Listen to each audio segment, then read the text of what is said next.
Hi, dyslexic genius here, Brett Hurt. I'm back on the Brunswick Ultona tone arm and I want to point out a few things. If you look closely here, you can see this bubbling of the nickel. Well, what happens on it is they nickel plated the pot metal and the pot metal starts to flake, and one little piece got me. This just kind of peels off like bad paint job.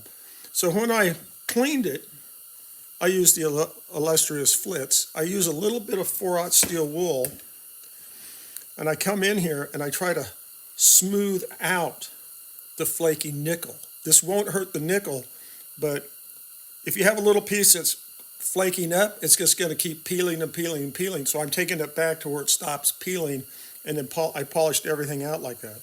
Also, on the 78 side, this part pivots. I bet nobody knew that. And that's so when you play the path A, it turns like that. But it has a spring washer, and then this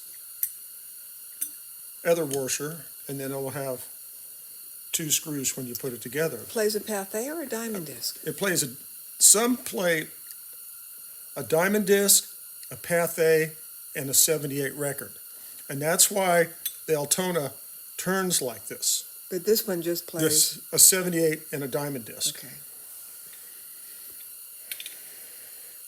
When you put it together, I would put just very, very light little bit of green grease here. Just one dot and kind of smooth it around to keep it from, because when this thing starts swelling, this was tight on this one. And I had to come in and grind a little out in here, and I did a little work on here, sanded this down a little to get rid of the tightness. But the grease will help it move. But the retaining ring, when you put it in, you have a lot of movement. If you can see on camera, you have a lot of movement. See that move?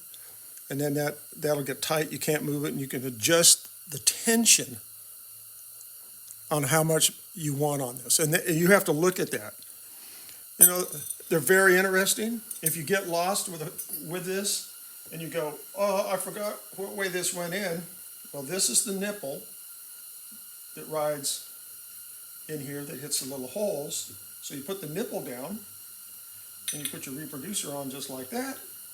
So the tone arm comes out here, and you know that that's set for 78. Because you could put this on backwards and get really confused. And you'll see the holes in here. That's where the screw holes go. So right there is 78, and then the screw hole there, that'll be for the Path A versions. And that just stops it. This is a lot of fun, and that's my tip for the day.